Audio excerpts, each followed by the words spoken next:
In Bangladesh in 2024, security forces and members of the then ruling Awami League, the political party of the ousted Prime Minister Sheikh Hasina, systematically committed serious human rights violations, including killings, arbitrary arrests, and torture. The United Nations fact-finding mission concluded that authorities and government supporters killed up to 1,400 people during the crackdown on protests in July and August 2024. The brutality of state-sponsored violence sparked a massive people's revolution, ending a 15-year dictatorship.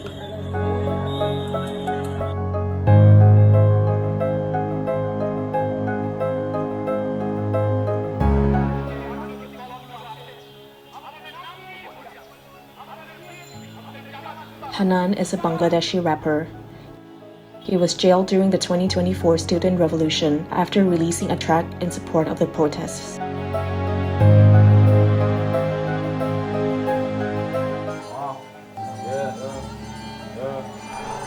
আওয়াজুডা Bangladesh আওয়াজুডা Bangladesh রাস্তায় এত রক্ত কাগো আওয়াজুডা বাংলাদেশ আওয়াজুডা বাংলাদেশ আওয়াজুডা বাংলাদেশ রাস্তায় গুলি করলো কেডা আওয়াজুডা বাংলাদেশ আওয়াজুডা বাংলাদেশ আওয়াজুডা বাংলাদেশ রাস্তায় এত রক্ত কাগো আওয়াজুডা বাংলাদেশ আওয়াজুডা বাংলাদেশ আওয়াজুডা বাংলাদেশ রাস্তায় গুলি করলো কেডা আওয়াজ র‍্যাপ মিউজিকের মানে ভূমিকাটা প্রোটেস্টের টাইমে একদম পিক মোমেন্টে ছিল সেটা ঠিক আছে এই যে প্রোটেস্টটা ছিল এটা কিন্তু পুরোই মানে জেনজি মানে আমাদের যে জেনারেশনটা ঠিক আছে আমরাই করছি ধরতে গেলে Young people across the country, like Hanan, are questioning Bangladesh's future after the revolution and beyond the elections.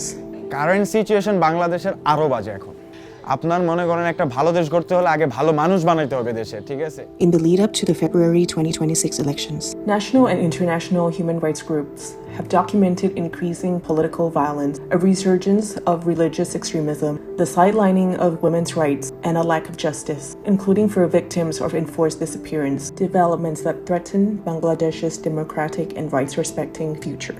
One of the clearest tests of reform has emerged in the struggle of women's rights.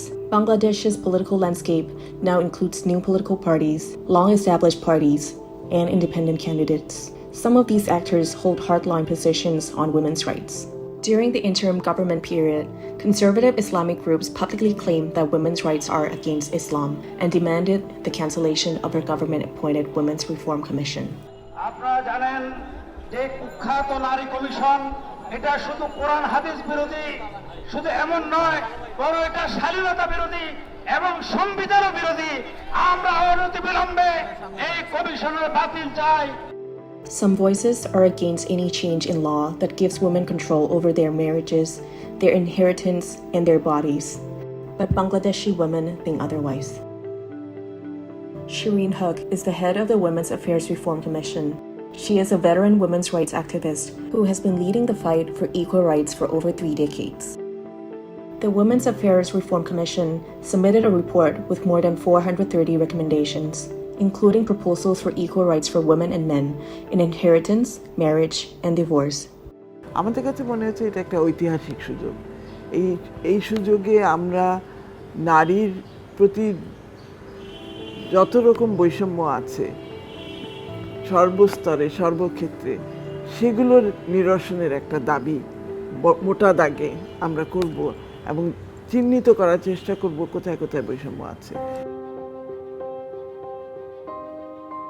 ভালো নারীরা রাজনীতি করে না রাজনৈতিক জায়গাটা থাকে এরকম যে এমন একটা আমাদের চিন্তা মননে এমন একটা অডিশন ছিল এতদিন পর্যন্ত যে ভালো মেয়েরা রাজনীতি করে না বা রাজনৈতিক পেরিফেরিটা আসলে নারী বান্ধব না তো সেই জায়গা থেকে অভ্যুত্থানের পরবর্তী সময়ে আপনি যদি বলেন নতুন বাংলাদেশ বা নতুন অভ্যুত্থান পরবর্তী বাংলাদেশে এই পরিবর্তনটা আমি আমার জায়গা থেকে অনেক বেশি দেখছি Sitia Farzana Dina is a senior member of the National Citizens Party, a political party contesting the elections that emerged from the student-led July 2024 uprising, widely known as the Monsoon Revolution.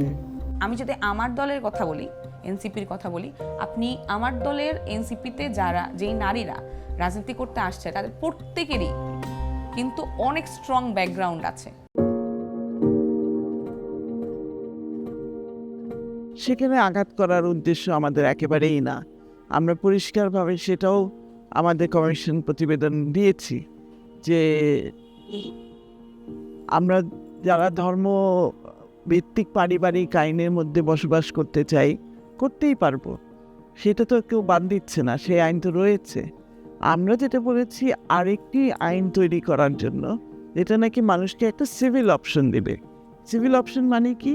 এটা নাকি নারী পুরুষের সমতা ভিত্তিক একটা দেওয়ানি আইন, মানে ধর্মভিত্তিক না।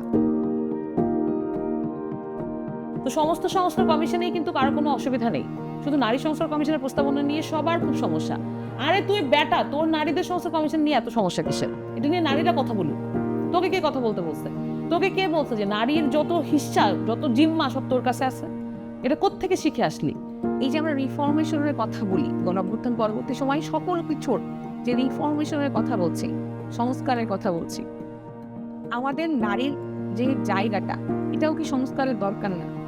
আর্থসামাজিক জায়গা থেকে বলেন, আমাদের একদম তৃণমূলের মানুষের কাছে পৌঁছানোর জায়গাটা বলেন, যদি এখন আমরা না যাইতে পারি, এখন যদি এই আলাপটা আমি না দিতে পারি, তাহলে আর কখনো হবে না।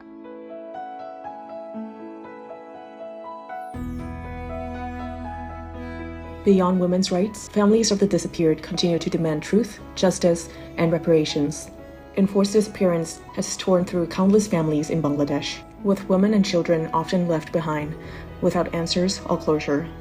The government-mandated Commission on Enforced Disappearances found widespread patterns of state involvement, including at the highest levels of government under former Prime Minister Sheikh Hasina. গুম করছে, ঘুমের কারণই জানলাম না, এইটুকু কি ওনাদের আমাদের প্রাপ্য না? আমরা পাওয়ার, আমরা কি এইটুকু ওনাদের কাছ থেকে চাইতে, মানে আমাদেরকে বলতে পারে না ওনাদের কাছে তেমন পাওয়ার আছে, কেন করছেন না? তা আমরা চাই গুমের একদম এ টু জেড কি করা হয়েছে, কেন করা হয়েছে, একটা মানে সলিউশন আমরা চাই। আমি একজন মা হিসাবে বলবো, জাতিকে বলবো, 18-19 কোটি মানুষকে বলবো, গুম যেন বাংলাদেশে আর না থাকে, কাউকে যেন গুমের পরিবার না থাকে, গুমের মা, গুমের স্ত্রী, গুমের স্বজন, গুমের ভাই, গুমের বোন যেন হতে না হয়। এই বাংলাদেশে একদম কখনো যেন গুম বলতে যেন কিছু না থাকে। তো বলি আমাদের আবদার অনুরোধটাকে যেন বাস্তবায়িত হয়। আমরা চাই আমাদের মধ্যে সেটা শেষ হয়ে যাক, আর পরবর্তী জেনারেশনে যেন সেটা যেন কখনো গুণাক্ষরে যেন কেউ হচ্ছে বুক না করতে হয়।